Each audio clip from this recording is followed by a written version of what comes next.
ari umukingano uryamye deja n'uhagaze bose ari yes ahora baro yagiye yari Anje iri mu kibuga nawe side irimo nese ndebo ku ruhande mbona nta kintu amanitse hano deja me baro yagiye already ariko Gloria ukina wari kubarusha wari muri offside se nago yari yagiye mbere we nasubize amaye ko nta mirongo tugira oya hano baro yagiye nawe nta offside uyu uhagaze uyu musore uhagaze n'uryamye hasi moya titi urabona ko ataratunguka abakinyi ba Rayon Sport hano kandi baro yagiye already barangaye bane inyuma ya Isido Kigali bose bakamanika amaboko rero kibaza abasikinyi yakurikiye wambwa ngo rutayizamu n'ukurikira yego baro kagaruka nta kindi we ni tapini gusa yahise yikiramo harakiri kare cyane Didier afungura konteri ye nawe muri Rayon Sport kinyi waje muri Rayon Sport nk'inizanyo ya polisi umukinyi Beni Musa tahaye umwanya hitamo kumurekura birantungura ngewe Didier n'umukinyi mwiza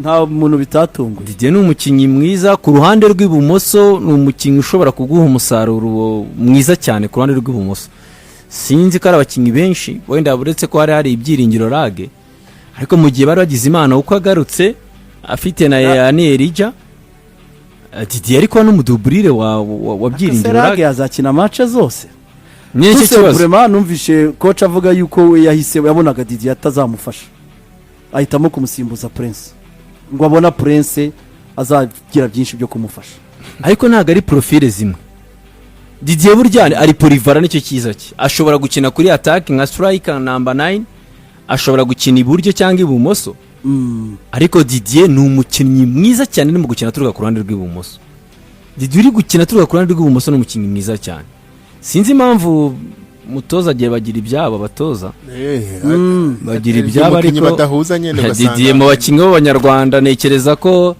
bari ko hari igihe nyine umuntu mwarakurekuramwe ukibonera amahirwe ahandi birashoboka ko yaba n'inzira yanamugarura mu ikipe y'igihugu none se wibwira ko akomeje gutya muri Rayon Sport automatically mu kwezi kwa gatatu ushobora kumubona kuko burya Rayon Sport ko byagenda kose n'inyenyeri irakumurika ikira gitego rero nico kimwe cyabonetse Lucas nko bivuze no umukino wabaye arimo amakosa menshi isifurire myinshi buri kanya basifuzi barasifura mu Rwanda barasifura buri kanya Isido Kigali nako itageze ngo urebe ko yakwishyura ariko wapi Batiko nabonye ko no gutanga avantage ari baki batanga avantage. Umuntu akora rikosa ugifise baragasifura. Oya uyu musifuzi ku munsi w'ejo urwego rwe rwari hasi. Urumva urwego rwe rwari hasi ku munsi w'ejo. Ngiye birananungura kubona umusifuzi nk'uyu yanahawe match nk'iri capital. Ariko dufite abasifuzi mpuzamahanga. Ejo umuntu yaracitwandikiye ubutumwa badahabwa izi match zidahabwa abasifuzi beza.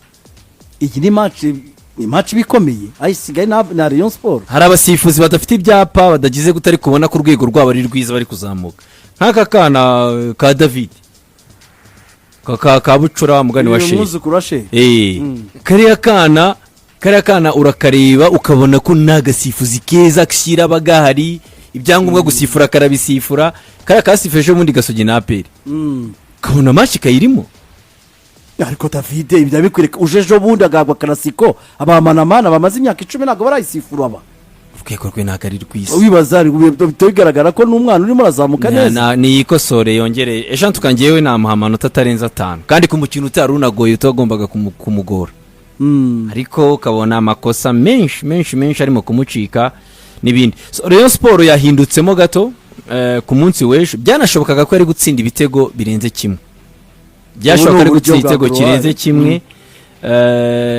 hari na penalty action ya penalty nabonye sinzi niba muri ano mashusho wenda iva yaba ayifite umupira wahinduwe n'uyu mwana Jesus uyu mu defenseur w'umuhanga cyane Franklin w'ikipe ya Isido Kigali nantunguye twe kugaragara mu kibuga ari impungenge kuko yari yavunitse ku mukino w'igikombe cy'intwari Frank ejo arakina ariko umupira ngiye nabonye yarawukoze nabonye umupira yarawukoze mana nabwo sinamurenganya yari hafi kabisa aravuga ati ngiye nta penalty ndi butange ariko ikintu cyabaye muri uyu mukino Desire na Sidike burya hari igitego kimwe equipe adverse bayumva ko isegonda kurindi yagaruka mu mukino burya minota nka 10-15 ya nyuma hari harimo akantu ka panike twakabonye muri Rayon Sport kuko yananiwe kwica umukino.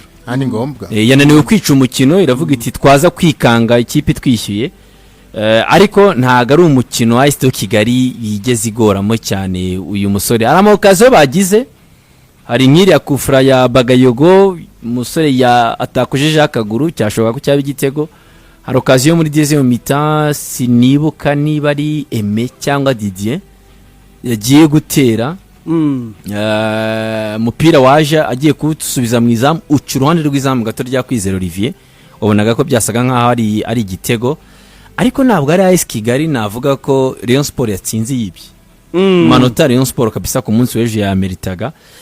Kwizera Olivier niyiburira ha naraho nabonye yasohotse Rastamen ajya yiburira. Rastamen bari bamuzengurutse, ariko ni Rayon Sport yahindutse ikirero, yahindutse kubera impamvu zitandukanye. Mbere na mbere abakinyi bayo bari bafite ibibazo by'imvune barakize, guhera kuri uyu musore Mener Deje wabo Abedi Bigirimana.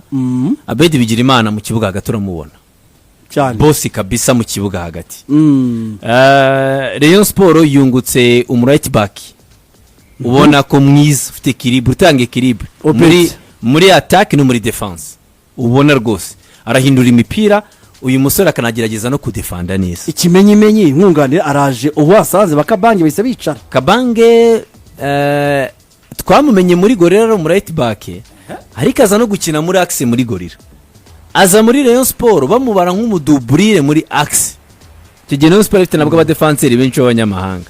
Birangira Kabange rero biragoye kumenya, ni mwiza cyane muri axe, ni mwiza cyane ku ruhande. Navuga ko Kabange ni squad player, ni umukinnyi mwiza muri squad. Ariko buryo utamaze kwidefinisa. Ejo bundi nibyo nabwiraga abavandimwe, ni nk'i system deje. Twavuga ngo Ruksho yarakize, harimo arakina neza, ariko Ruksho agakina muri system y'abadefenseri batatu. Umutoza akibaza ese ndamuhamagara muri axe, ndamuhamagara gwe nimero 3.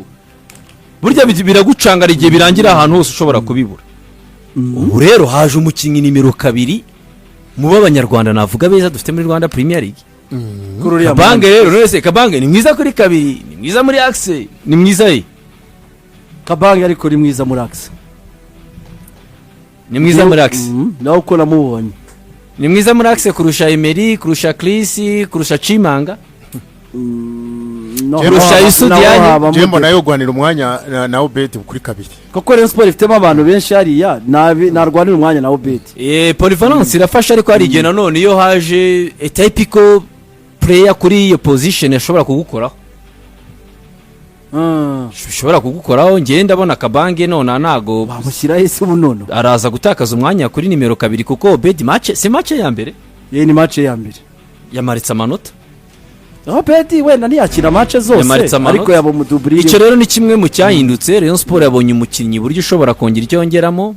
Turavuga Abedi yakize mu kibuga hagati, Abedi muzima, nta commentaire zindi zikenewe, abantu baramuzi. Rayon Sport yungutse Didier Musatirizi, umukinnyi ubona ko ashaka kugira ikintu kindi yongeramo. Ejo nanavuga ko nibwo Bruno Ferri yarabigerageje, reka nkoreshe Didier, nkoreshe na Jesus, none Asumana asubire kuri attack, Faringanya ze kuza y'umusimbu. Kina abantu barekramaga cyane. Icyo kintu kiyongereho. Ahantu mbona Rayon Sport gifite imbaraga nke, ntabwo mbona uyu musore Kitoko nk'umukinnyi wa undi twita umukaseri. Kitoko ni umukinnyi ushaka gukina, ushaka gutwara bari imbere, ntago ari umukaseri neza. Wa undi nyine uvuga uti ni numero 6. Wenda ejo nabonye Richard ahari, niba Richard agarutse ashobora gusubira mu mwanya we hari. Ndumva gashobora afite indi offer muri Dubai. Okay. Gafite indi offer muri Dubai. Mu gihe Richard yabagarutse ashobora gusubira hari, bikaba hari ikindi kintu byakwiyongeraho, ariko byibuze urabona ko noneho Rayon Sport ifite abakinnyi, afite na Shwa n'umutoza bigarutseho. Urabona no kuri bande tushe k'abakinnyi barahari. Ejo Azizi Basane yaje asimbuye, Faringanya yaje asimbuye, ninde wundi nizo remplacement ebyiri yakoze ra Faringanye Azizi Basane. Ariko byiyuza nawe ko n'abafisto barimo barishyushya, ukabona ba Chris Rushema barahari ku ntebe z'abasimbura, Kabanga ari ku ntebe y'abasimbura. So ntekereza ko muri phase retour dushobora kubona Rayon Sport itongeye guhura n'ibibazo by'imvune ziremereye, itandukanye niyo twabonye muri Fazare. Itandukanye niyo twabonye muri Fazare. banagize n'amahirwe ndumva muri no weekend nta mukino bafite, ubwo ni imyitozo bakazongera gukina kuwa gatanu n'icyumweru gitaha na polisi.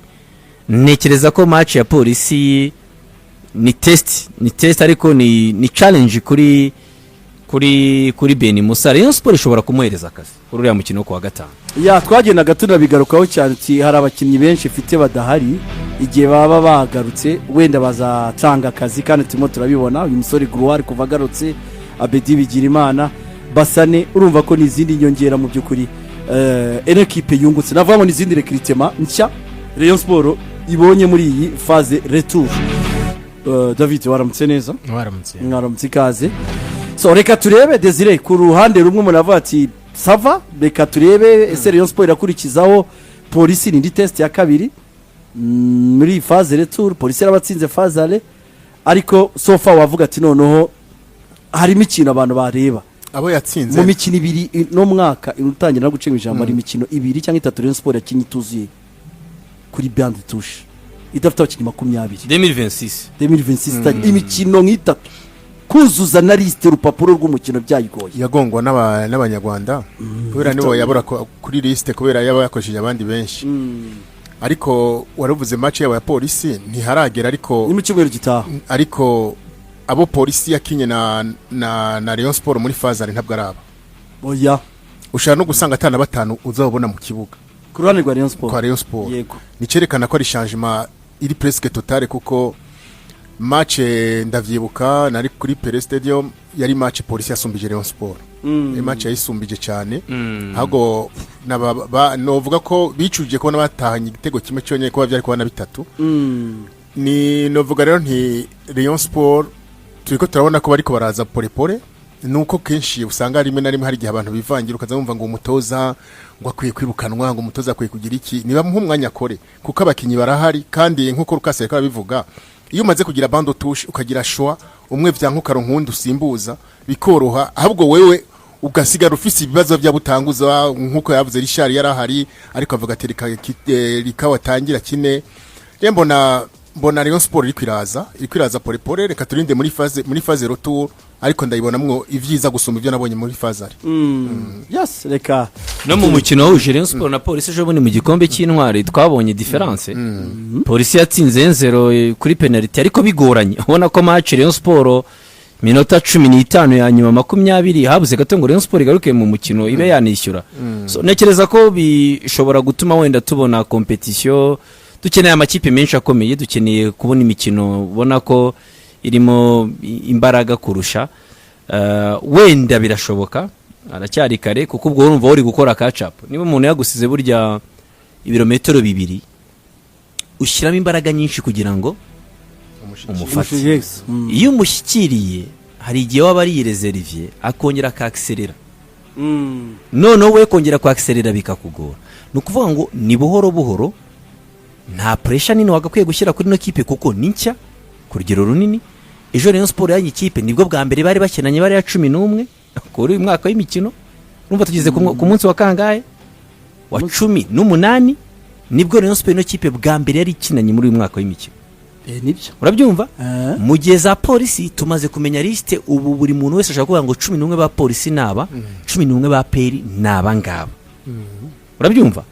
Aho rero hagomba kuba akantu ka patience, hagomba kuba akantu ka patience, bagahereza umwanya babasore buhoro buhoro. Nibyo ikipe nkuru ziba kuri pression. Ikintu kirimo cyiza nuko wenda tubona ibimenyetso biri positif, tubona ibimenyetso biri positif ko Rayon Sport wenda twabona ishusho itandukanye no twabonye muri faza. Iyi ni ikipe yabatsinze umukino ubanza turetse na polisi, AS Kigali yatsinze Rayon Sport umukino ubanza ibitego 2 kubusa cyane. Ubwo urumva ubutangiye kurekipera amanota. Nayo ntago navuga ngo ni ekipe nziza cyane, ariko sinagira impungenge nayo ko nayibonye ku munsi w'ejo kizasubira muri deuxième division. Nta mpungenge wagira. AS Kigali ubu ni ya 14 hari birimo byiza, ibonye ikibazo cyo muri left back uyu munyakongo Brazzaville, buretse n'abamureba mu myitozo no ku munsi w'ejo ngiye navuga ko yabonye amanota. Uyu musore w'umunyakongo Brazzaville mitima yarakize, tukaba dufite impungenge zo kuvuga ngo Edze aragiye, bazabigenza gute ko nta muduburire bafite? Mitima yarakize, bafite na Faustin Usengimana, umutoza yatubwiye ko birashoboka ko match ikurikiye yaba ari muri squad akaba yanakina. Biravuga ngo kuba babonye mu left back barekipeye kapiteni wabo nanone mu kibuga hagati, yiyongereyemo Gigi, ubwo ariyongera kuri Iliasu, ariyongera kuri Yeme, araniyongera kuri uyu musore Tarisisi. Mu busatirizi bongeyemo uyu musore witwa Sunday Inanimite. Sunday Inanimite ni umukinnyi mwiza, nani mfite impungenge mvuga ni uyu mukinnyi Musanze irekuye aho ngaho hari icyo azongera muri AS Kigali. Nyuma amakuru atwereka ko byari ibibazo biri personnel hagati ye na Ruremesha kuruta ibibazo bya ekipe. Sunday nabonye ku munsi w'ejo na Sunday nabonye bakina n'ikipe ya APR, harimo ikintu ashobora kongeramo. Indi nkuru nziza irimo twa dufite impungenge ko Arsene yavunitse igihe kinini. Ejo iminota 40 cya kabiri yagiyemo. Wajya kureba aho bibeshye ni kuri uyu mukongomani Gideon azaba fit sezirimo kurangira. Aho nizaba yararangiye ahubwo subwo ko yabizaba ariko AS Kigali uko tuyibonye Sidike hari icyizere ko ishobora kudasubira mu cicaro cya karandi makipe mabi kuri yo kuruta AS Kigali. Kipe nka Itense, kipe y'Amagaju, kipe nka Rutsiro, izo kipe ndabona bizamusaba gutsinda kuko nawe ntago batsinda kenshi. AS Kigali maze gutsinda imikino 3, maze gutsinda imikino 3 yonyine na Muhanga. Ariko ntiwombwira yuko kuko yasiyeje tuyisabe no season no kugwa muri Premier Division nta kindi gico mbona nta kintu na kimwe Gasogi canke Igorira basumbya AS Kigali, ntacyo mbona bayirusha. Twifite amanota 22. Sindiko ndavuga amanota, ndiko tugeze muri phase roto mu bakinnyi ndavye mu bakinnyi ntacyo babarusha. AS Kigali bazajyamo ka deba naga ari mbi, ntabwo Gorira na Gasogi ari mbi, na AS Kigali simbi jari tugiye kuraba abakinnyi. Jene mu bakinnyi nabonye bakinye ejo na Rayon Sport. Izi kipe zose zihuriye ku bibazo zihura nabyo cyangwa zitera mu gihe zari zikwiye kuba zibikemura zikabikemura mu gihe kitari cyo kenshi. Urabyumva? Utangira kumbwira ngo baye mwiza muri phase retour nk'abandi champion bayitangiye mu kwa mbere. Sibyo? Icyo gihe cyo ukora ni catch up niryo jambo. Izi kipe ni tuvuga ni inkuru. Nta izo zombi mwavugaga y'abari Rayon Sport n'aba baduhagararaga mu gikombe cy'amahoro batwara mu Confederations Cup. Ibyo kumanuka byo nta birimo. Ariko ikiba gihari ziba zarakererewe gukora akazi zikwiye kuba zikora. Icyo gihe rero umupira w'amaguru ushobora kugaragaza ko ufite abakinnyi beza ariko ntabwo uba ufite ikipe nziza. So bose bagereje gukora abakinnyi beza, squad zirahari, ariko ubu ngubu iyo umbwiye nk'ibya Rayon Sport itangiye gusanga ivuga iti mureke dukine tumenyerane. Ariko kumenyerana niko juru nibigiye kandi zirabazo zisigaye. Turimo ko barajune zingahe? Si 12. Yego. Sibyo Desire. So hari ibuze nuvuga ngo niyo twarangiza na juru ne 12 hari ahayo makipe yomba zicuza kuba hari igihe yatakaje ibyayo bitari ku murongo. Ahubwo ikibazo kiba gisigaye Desire cyo kwibaza ni kimwe, ibyo mvuyemo simbisubiramo, aho ne wabari ikibazo nyamukuru. Sinongera gusubira mu kajagari cyangwa ibibazo nari mfite bivuyeho kugira ngo nkomeze, kuko abakinnyi bongeye mu ntekereza ko batangiye sezo bahagaze gutya aba bantu batangira kwitwara neza cyane kurusha uko bitwaraga. Ariko nyine duhorana katena kuri ayo makipe yacu buri gihe kuko bihindukana n'iminsi cyane, kuko tubavuga ko Rayon Sport ni cyane benshi ribwo bwa mbere bakinanye. Katurebe kuri AS Kigali nayo igomba kurwana no kuguma mu yiciciro cya mbere iri ku mwanya wa 14 n'amanota 16 yonyine. N'umwana watereranywe ntiwamenye. N'ikipe imanuka. Buri umubyeyi amwohereza kwa oncle atijya kwa mushiki wanjye undi atijya aha. Nk'ikipe imanuka barayirusha amanota 2. Ikipe imanuka Kigali muri phase ari mbi cyane, yani mbi cyane muri phase. Yani mbi muri retour bayisaba nabwo akazi birabasaba. Icyambere kiza nuko numvishije nabonye wenda ibimenyetso ko bya bindi byari birimo bagimbo n'abantu barimo bashwana nabwo kabyibaza. Bararusha Muhanga amanota gahe 2 amanota 4. Oya biriya byo hasa kenshi niko bigenda. Umuntu umwe yatsinzwe amanuka imyanya nk'itatu ndi yatsinda akazamuka 3 niko bigenda kenshi.